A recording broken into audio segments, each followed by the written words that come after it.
کابل ولایت کې پر څه باندې زر اړمنو کورنیو نغدي مرستې ووېشل شوې. د کورنیو چارو وزارت د نشه یي توکو په وړاندې د مبارزې معینیت له لوري د کابل ولایت بادام باغ سیمه کې پر 1100 اړمنو او بېوزلو کورنیو نغدي مرستې ووېشل شوې.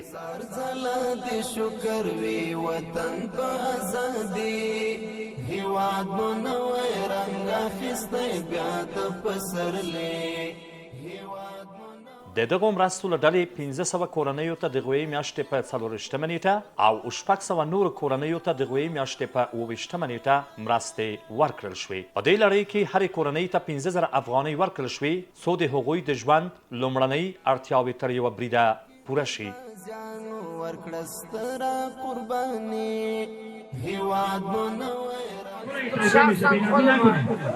دراز بپرسی رازیستم چون که مامایی بستم از رام مادر تو حکومت قبلی مرا گفته بود که بیا کتابچه مایی بین میتم رفتم در شوبیش رفتم ولی مادر ذاتی بود تو خیلی چه رقم میشه یک لنبار داد که میرم بوم روی دست تا قطع کنم مثلا تو سعی کنم کنه دنیا را بیتیم یک ناخون خدا نمیتم. امارت اسلامی افغانستان حکومت والله و بالله با مستحق میرسه. دروغ نمیگم نازو میترسم نازی چون که حق نام الله وطن که مجبور میشه با خدا 2 سال بعد نمشناسه.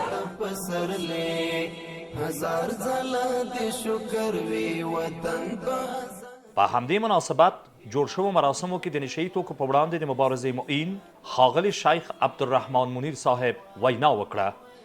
نن یو ځل بیا پر 600 کسانو او 600 کسانو ته پی نفر 15,000 افغانۍ ویشل کیږي او دا لړۍ به د الله جل جلاله په مرسته او توفیق او د کورنۍ چارو وزارت د نشه یي توکو پر وړاندې د مبارزې د معینیت په کوشش بیا هم جاري وساتل شي. نوموړي زیاته کړه دا مرستې هغو بېوزلو او مستحقو کسانو ته ځانګړې شوي دي چې د ژوند د تیرولو بله وسیله نه لري، نه د کورنۍ سرپرست لري او نه هم داسې عاید یا شتمنۍ لري چې خپلې ورځنۍ اړتیاوې پرې پوره کړي.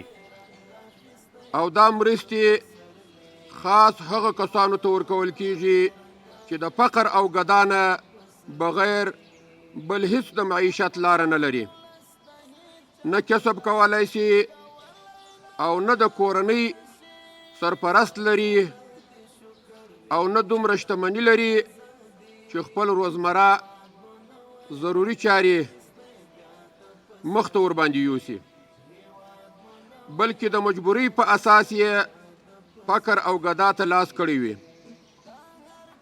فقر او ګدا یې د ځان لپاره حرفت او کسب نه وي ګرځولی، ځکه فقر او ګدا د ځان لپاره حرفت او کسب ګرځول ناروا او حرام عمل دی. شریعت مقدسه جواز نه دی ورکړی، نو د حرفوي سوالګرو سره تعاون علی الاثم والعدوان دی. د تعاون علی الاثم والعدوان څخه الله پاک جل جلاله منع کړې ده. الله پاک جل جلاله وایي تعاونوا علی البر والتقوى ولا تعاونوا علی الاثم والعدوان. او نه دغه مرسته و سازمان یافته سوالګرو ته ورکول کیږي ځکه چې د دغه قسم ګداګرو مالی ګټې بډایانو ته رسیږي او سیاسي ګټې یې هغه د نظام دشمنانو ته رسیږي. نو د دغه قسم سوالګرو سره تعاون هم تعاون علی الاثم والعدوان دی چې شریعت مقدسه منع ورڅخه کړې ده. همداراز ښاغلي معین صاحب ټینګار وکړ چې د اسلامي ارشاداتو له مخې هغه کسان چې سوالګري یې د مسلک او حرفې په توګه غوره کړې وي هغوی ته سوالګري جواز نه لري.